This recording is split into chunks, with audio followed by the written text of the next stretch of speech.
Olá, crianças, tudo bem com vocês? Eu sou a professora Juliana e vamos à nossa aula de História. Estamos no capítulo Entradas e Bandeiras. Estudamos lá quem são as entradas e quem são os bandeiras. São aquelas grupo de pessoas diferentes que têm como objetivo explorar o interior brasileiro. Porém, os bandeirantes, eles eram financiados por comerciantes e fazendeiros. E as entradas, eles eram financiados pelo Reino de Portugal. Os bandeirantes também avançavam o interior em busca de capturar indígenas e acabar com quilombos. Também tem essa diferença entre os dois. Então vamos ver aqui um pouquinho no nosso livro o que diz sobre a vida na estrada. Os integrantes das bandeiras e das entradas percorriam longas distâncias. As viagens podiam durar semanas, meses ou até anos. Por que demoravam-se tanto? Eles faziam essa viagem a pé, no lombo de cavalos, burros, animais, Usavam carroças para ajudar. E eles estavam o quê? Explorando, buscando riquezas, caminhando por onde eles não conheciam. Os bandeirantes, principalmente, usavam os índios que eles capturavam para ajudar nesse processo de abrir caminho, destruir mata para eles terem por onde passar, e assim os índios o ajudavam. Não era de uma forma amigável. Muitas vezes eles entravam em guerra para poder os bandeirantes conseguirem fazer com que os índios trabalhassem para eles, certo? Continuando aqui. Os bandeirantes costumavam levar indígenas como guias, pois eles conheciam a região e os perigos locais, como animais selvagens e venenosos. Os grupos formados pelos bandeirantes, os indígenas e os mamelucos, transformavam a paisagem natural. Os mamelucos eram aquelas pessoas filhos de portugueses com indígenas. A mistura de portugueses com indígenas recebia esse nome de mamelucos, ok? Eles abriam caminho pela floresta e andavam por regiões áridas. Regiões áridas são áreas secas. Então, como diz aqui no texto que nós lemos, eles transformavam a paisagem natural. Como isso? Eles destruíam, de certa forma também, o que era natural para abrir caminhos. Eles faziam construções de moradias. Por onde eles passavam, eles iam construindo e conhecendo o local, certo? Assim que também foram surgindo novas cidades no interior brasileiro. Muitas vezes, os bandeirantes guerreavam com indígenas que resistiam à escravidão ou que tentavam impedi-los de continuar o desbravamento.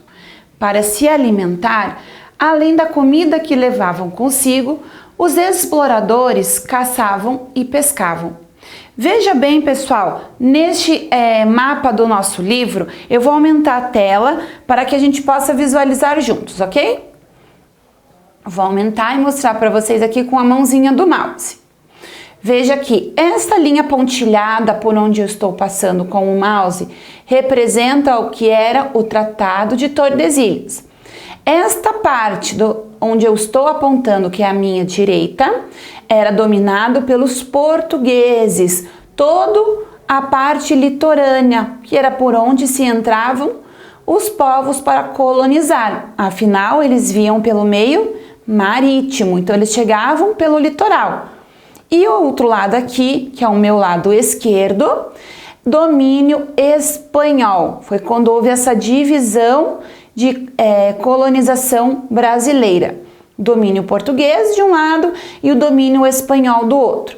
Quando nós vimos que os bandeirantes avançaram limites de terra, ou seja, eles saíram do domínio português, avançaram em direção ao domínio espanhol em busca de explorar a terra, é isso que eles faziam.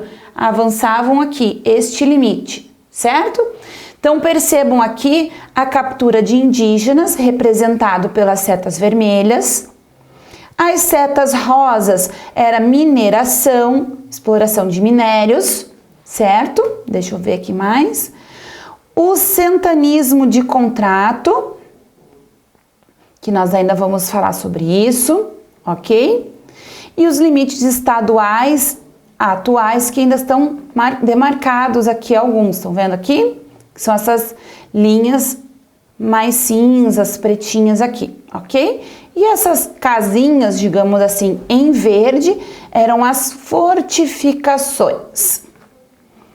Vamos continuar então o nosso estudo na sessão com a lupa na mão. Eu também vou aumentar a tela para que vocês possam visualizar bem essa imagem, porque nós precisamos analisar esta imagem aqui.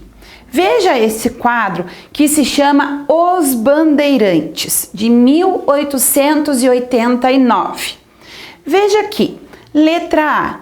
Quem são as duas pessoas à esquerda da imagem? Ou seja, quem são essas duas pessoas aqui? Repare a vestimenta deles. Olha aqui, tem adereços na cabeça, poucas roupas. Quem eram esses? É a imagem que representa dois indígenas, ok? Então, letra A. A pergunta que é: quem são as duas pessoas à esquerda da imagem? As duas pessoas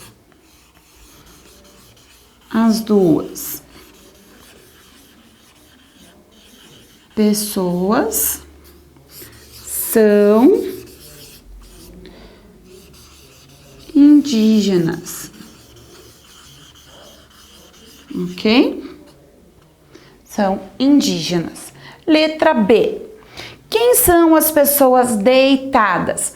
Nós podemos ver que o título da imagem é Os Bandeirantes. Mas quem é que capturava os indígenas para explorar o interior brasileiro? Os bandeirantes. Então, essas pessoas que estão aqui deitadas são os bandeirantes. Então, letra B. A pergunta é as pessoas deitadas. Então, as pessoas deitadas são bandeirantes. Bandeirantes. Ok? E letra C. Volte à página 15 e faça uma comparação. Para você, qual imagem é mais próxima da realidade dos bandeirantes? Explique sua resposta. Então, veja essa imagem aqui e a imagem da página 15 é esta aqui. Vou voltar para vocês verem bem. Esta aqui é a imagem da página 15, não, né? 215, ok? Qual que representa mais os bandeirantes? A segunda imagem, não é isso? Porque ali mostra a presença dos índios ao lado deles, afinal eles capturavam os índios para o trabalho escravo, para ajudá-los na exploração. Então vamos voltar lá aonde nós estávamos e vamos responder a letra C. Quando diz assim, para você, qual imagem é mais próxima da realidade dos bandeirantes? A segunda imagem, pois mostram eles junto com indígenas, que é quem acompanhavam os bandeirantes na exploração das terras. Então, continuando aqui.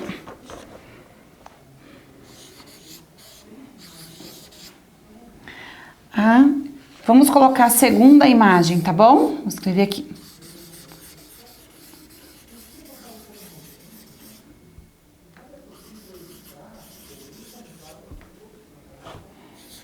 Pois retrata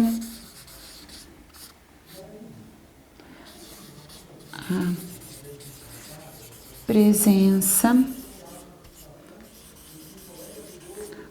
dos índios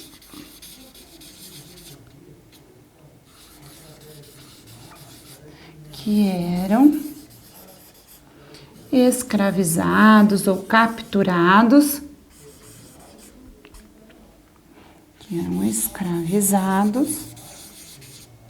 para ajudar. O ajudar é entre aspas, né? Porque eles eram obrigados. Quando a gente ajuda alguém, a gente ajuda por boa vontade. Mas aqui não é o caso. Eram escravizados para ajudar os bandeirantes.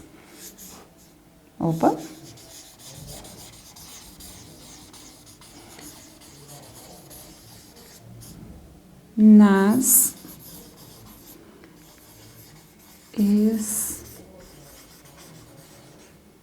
explorações, ok? Mas aqui, pessoal, você também pode responder da sua forma, usando as suas palavras. Eu usei apenas aqui um exemplo de resposta que pode ser, tá bom? Continuando no nosso livro. Vamos para a próxima aula. Não quer virar? Isso. Caminho dos rios. Nem sempre os bandeirantes andavam a pé no meio da floresta. Então veja que aqui vai nos mostrar uma outra forma que eles caminhavam. Muitas das viagens de exploração, chamada de monções, foram feitas pelos rios, em canoas. As monções não eram mais fáceis que as bandeiras. Os rios tinham cachoeiras, pedras, redemoinhos e corredeiras. Além disso, um barco navegando pelo rio era um alvo fácil para flechas dos indígenas hostis. Indígenas hostis eram aqueles que não são amigáveis. Então veja aqui que além deles fazerem todo o trajeto a pé, eles também utilizavam muito barcos, né, canoas, para as suas explorações, o que ajudava a ser um pouco mais rápido, apesar dos perigos. Vamos continuar esse tema num próximo momento. Cuidem-se, turma. Até breve. Tchau, tchau.